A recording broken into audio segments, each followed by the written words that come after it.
Alright, now we're doing week 2 predictions. I've been 17-0 this season with predictions, and now, disclosure, I am not liable if you place bets on based off of these, because these are just guesses, educated, over, under, all that. But I feel good about these, but yeah, again, bet at your own risk, because that is not my fault if you lose. Week 1, first game we have here is Jaguars versus Titans. Minshew had to prove himself last week, which he did. People think he was going to go 0-16. I had faith in him last week. He did win, but I think that's going to stop right there against Titans, who have Ryan Tannehill leading their offense, which I feel will be a big factor in that game, making the Jaguars have no real shot against the Titans. So I'm going to give them 17-24. Game 2, Panthers versus Buccaneers. This was a hard one to guess. I really wanted to say Panthers have a good shot, but I gotta give it to Buccaneers. Panthers have Christian McCaffrey, who I feel is their main threat on offense, and I don't think him single-handedly, though, on offense will be able to score enough to beat the Buccaneers, who have Brady and Gronk, who can work together and are in sync during the season. Now, last week's loss was against an elite team. The Panthers I'd call a great team, but not an elite team. Therefore, I have to give them 24-27 bucks. Game 3, Broncos versus Steelers. No real thought in this one. I feel Broncos are still rebuilding, have no real, they only have Von Miller, so therefore they have no real ground to stand on. But the Steelers have Ben Roethlisberger and Juju Smith, who I feel are two key players to their game, and I feel can easily score at least 2 passing touchdowns that week, plus some running touchdowns. Oh my God, I don't know. Game 4, 49ers versus Jets. I say 49ers easily come out 35-10 because 49ers have people like Garoppolo on the team who, are all-star players, have great Super Bowl runner-ups. Jets are no match because they are, if you look at power ranking, they are 10 points. They have not 10 points. They are last place in the power rankings. Therefore, I have to give the Jets a loss here. Game 5, Bills versus Dolphins. Bills, I say come out 21, Dolphins 9. I didn't think too hard about this one because Bills have some really good talent on that team, and I thought were actually going to be Super Bowl contenders last year. They weren't, but they were playoff contenders, and I feel like the Dolphins are still rebuilding, have no real. They have Ryan Fitzpatrick leading the way, which I don't think will be enough because, currently they are grooming to take over for him, but they need more time, so he's going to be trying to keep his starting spot, which there's a lot of pressure on him, but I feel the Bills will be able to shut him down right there. Game 6, Vikings versus Colts. I say this was a hard one to guess because both the Colts and Vikings, decent teams. Not great, not bad, though. Now, Vikings, though, I feel like we'll lose this because I can't even remember any of their players because they seem so insignificant this year. No real major players on their team. On the other hand, the Colts, they have Phillip Rivers on their team and Brissett as a backup, which I feel are 2 pretty good QBs. And I feel the Colts will be able to come out on top of that game with a decent defense and a decent offense, giving them a 21-24 win. Game 7, Lions versus Game 7, Lions versus Packers. This was not really much thought. I thought it'd be close, but I had to go Packers because Lions have Stafford, who was a great quarterback, but now I'd say he's just good because he's coming off an injury. He's out of his prime. He can't do as well as he normally did. And now they did give up a fourth quarter lead against Bears where it was a 3-score game. They lost. They threw picks. They got sloppy in the second half, which screwed them over there. Packers, though, have Aaron Rodgers leading the way on offense, which I feel he is calm under pressure and has great accuracy, meaning I feel he can get them an easy win against the Lions, but it will be close. All right. Game 8, Falcons versus Cowboys. This one was really hard because I feel both teams have okay quarterbacks, Dak Prescott and Matt Ryan,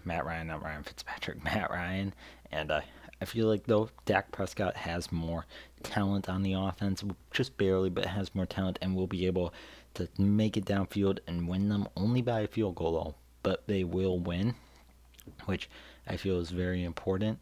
Now, it is game day, too, though, so go football. But I feel Matt Ryan doesn't have quite the skill he did his Super Bowl run year, and I feel like he had a lot of pressure to continue that, which is understandable, but he is not ready to go over that pressure, play through that pressure, which I feel is going to be deciding factor in that game.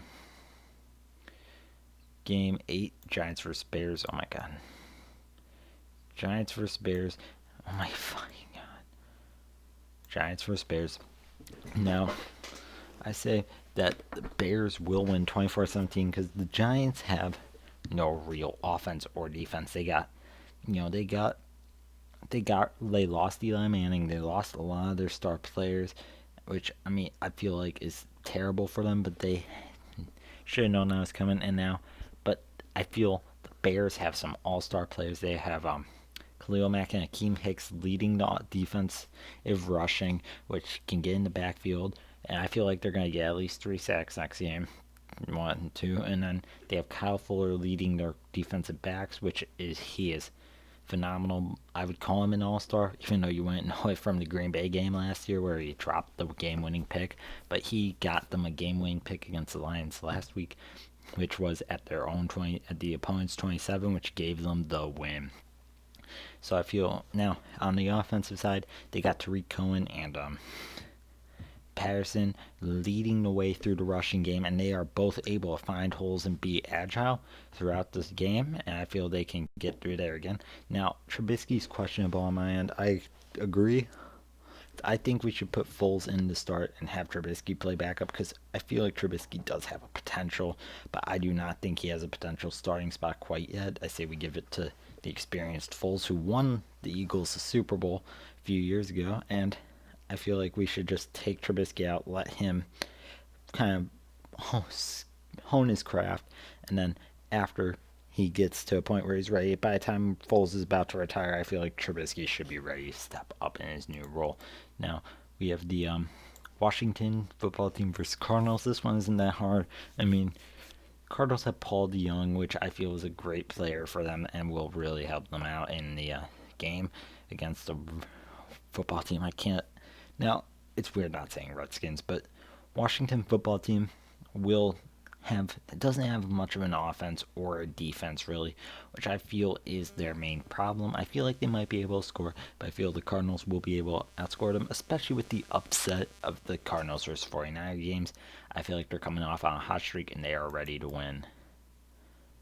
Next game is Chiefs versus Chargers. Now, this one I felt like would be a closer game, not too much, but the Chiefs have Patrick Mahomes and Tyreek Hill leading the way on offense, which I don't think you could get much better than that. And I feel like that's going to lead to a high-scoring game. Patrick Mahomes able to launch it downfield. Tyreek Hill being able to catch almost anything in man-to-man. But then we have Chargers, who I don't remember much of their name. Their nameable players were, Phillip Rivers was the main one I remember, and he went over to the Colts. And I liked Rivers. He was kind of like Roethlisberger's play style. He could stay in the pocket, take a hit, and still get off a good throw. But now, since he's gone, I feel like the Chargers don't have as much backing them up, which will lead them to a loss. Ravens versus Texans, again, 30-21. Ravens have Lamar Jackson, the MVP, which I feel will get, and they have Ingram and all that, which I feel will get them a win. And compared to the Texans, who do have, that's Deshaun Watson, right? Texans QB.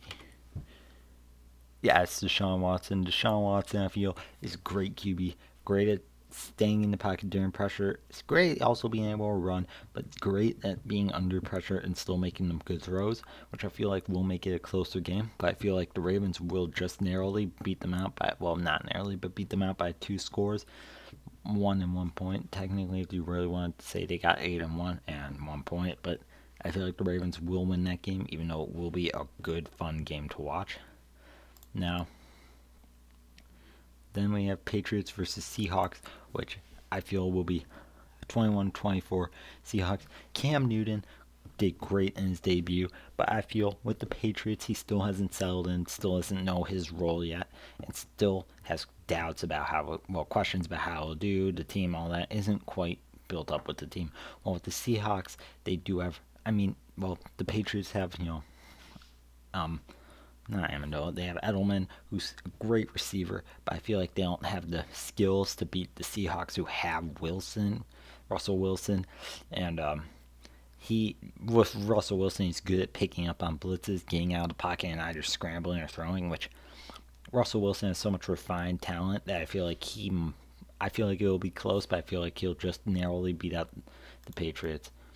For Monday Night Football, we have Saints versus Raiders. I'll go more in depth with this tomorrow after the games. Now, I feel like Saints are gonna slaughter the Raiders, 31-17. Now, I feel Saints with. I just have to feel this way because Saints have Drew Brees, who's an all-star quarterback, who is competing with Brady for the greatest of all time, which I feel is unfair because Brady is a great quarterback, no doubt, but he's only called the greatest because he's won so many championships, which also says a lot about his team and how good his coaching was. When Breeze is one of the best passers of all time, I'd say tied with Brady. And I feel like Breeze has a lot of refined talent in Michael Thomas and his other receivers. Plus, he has a decent defense behind him that he can easily win this game. While the Raiders do have Derek Carr and all that, and they just moved to a new city, they're getting used to everything, and I feel like they don't have quite a grasp on what's happening.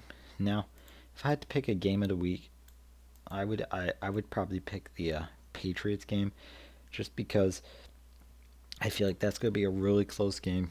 Two great quarterbacks, Cam Newton versus Russell Wilson, will be playing each other and finding their craft against each other, and I'd love to see that. Good thing it's the night game on Sunday, which I love because that gives it the main focus, which means it gets what it deserves. Thank you all for watching.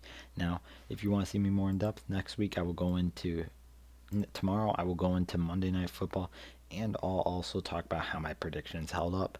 I will see you all later. Remember, these are all, and yay, football is back.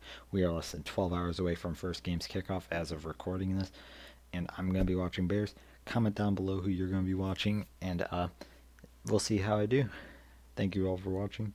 See you all later.